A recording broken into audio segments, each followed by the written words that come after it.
America said, "In God we trust," then proceeded to worship Lucifer, put noose on us, spread lies with that news about us, drop nukes on us, buried black cities under graveyards so no one knew about us, removed the nucleus from our homes and called it Black Lives Matter. They still let loose on us. I wonder if God answers the prayer of prayed. Prayed on instead of prayed for. Pride, prejudice, and predators. Praise in personified mega metaphors. So who you stepping for? Will you be able to step up while being stepped on? Will you play the game or be the pawn? Fight for POCs to share the same rights as COPs. When history repeats, will you turn the other cheek until weekdays working weekends, until weekends to make ends meet? Will treats continue to trump equality disguised as bomb-ass treats to make the rich more wealthy as the poorest funds to please? Will you hit the front lines holding hands? And when the news notes nukes, will you say I ran or Martin? Put red dots on our back and made us the target. Niggas dying in Chirac, U.S. deploying, ignoring the facts that blacks lack employment. Meanwhile, we fighting wars in our own neighborhood. Niggas screaming out neighborhood, cause blood don't make us no closer. The system has broken us and stripped our hope from us. Through stimulus like Lawrence trying to regain some trust, and while blinded by funds, we done ran to the polls. But they just wanted to see us dance right up on our clothes before they cut on the music.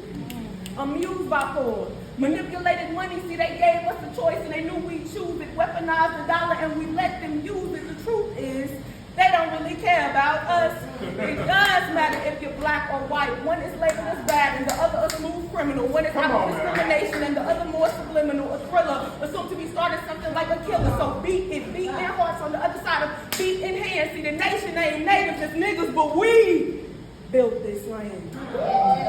For the land of the free and the home of the slaves.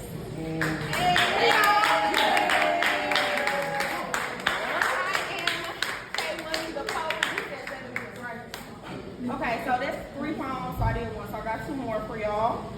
So yeah, that was about the current state of the world. And then we're gonna talk about the economical state, because I'm gonna talk about all that stuff we gotta deal with.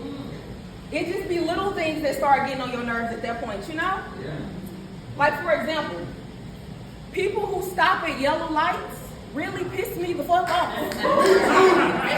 And like, it's always a Karen or Tom taking some white privilege Tom. I'm trying to get to work. I've been late on one too many occasions, already behind on payments. Bills been due since the 1st and it's the 15th. Now I'm stuck behind this 2010 silver Toyota Camry, take me going a mile, over 20 miles per hour. Hell, it's gonna take me about an hour to reach my destination. I'm losing my patience. Playing my guy road rage, my horn using every curse word in the book, sounding like an episode of SpongeBob. I mean, I drive an old Toyota Avalon myself, so I don't judge.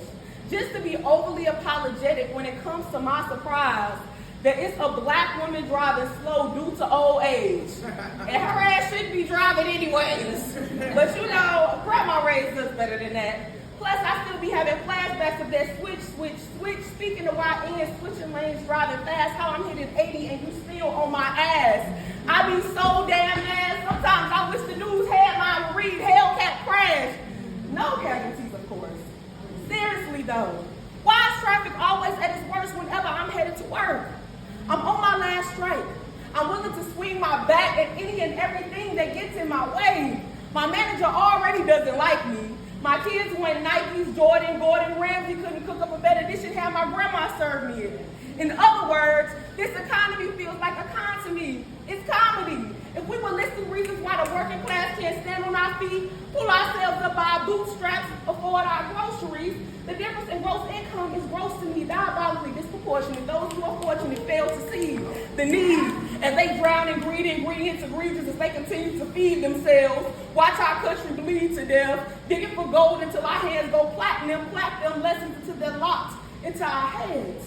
They'd assume by our complexion that we'd all be athletes, but my mama never pulled a track out. See, we get ahead, like the beauty salon, line wrapped around the corner for wind, unemployment. They destroying our homes for more fires than California forced us to comply. So why are you stopping at this yellow light when I can't even afford to stop when it's red? I might take it as a sign of disrespect because it signifies the leisure I don't have. reminds me that I'm always on the clock in a race, giving it all that I got, watching people stop, rest, and give half. And the worst part is, this light taking so long to turn green for people of my status to even have the chance to go. I got one more poem, y'all. Thank you. Okay, period. I'm a party girl. I'm in last name sometimes. Again, my name is Caitlin, the poet. Can everybody clap for Belle? I love her real man. That's one person when they call you answer real quick. You think, period. Again, my name is Caitlin, the poet. If y'all like my poetry, feel free to follow me. I'll be doing a lot of cool stuff. I also host an open mic called Respect the Mic. My next one will be May 31st. I'm doing a workshop with Kransberg this Thursday. It's free $99. I do spoken word full time, and I teach other people how to monetize their craft. So that's what I'm gonna be doing on Thursday. If you have questions, maybe I can help in that journey. And I'm doing a TED Talk in a couple of weeks. So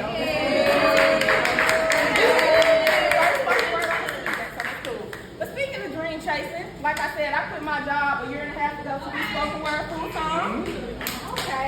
But when I first quit my job, people was looking at me crazy like, how dare you have a dream?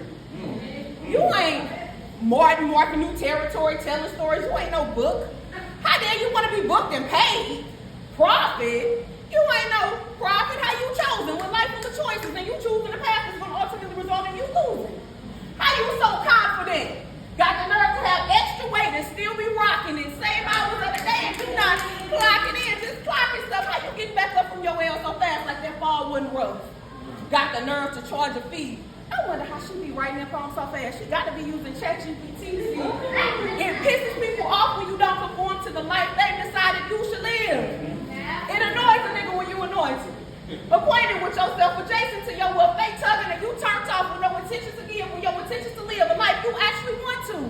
Don't let past actions haunt you, and nothing is scarier than current bills being due. So I guess that means that I'm stuck in the present. Present since I was adolescent. Lessons as I learned how to address it. You got to learn the difference between a check up and a check in. You want to check out when those checks in. An acquaintance versus a best friend. And a temporary bond versus the bonds that will never end. And figuring out those things is truly well advised. Adopting your fears is a dream in which I am terrified.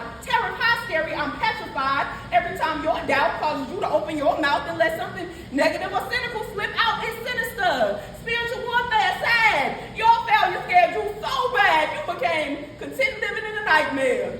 Dreams, forever locked on the other side of the door, key in front of you every day, spirit just yearning for more, and you just turn and look away each and every day, or choose to look past it, or log into Facebook and type another negative status. Practice makes perfect, just professional haters. Why serve hate when you can serve looks? The difference of doers and waiters, and I enjoy resting once.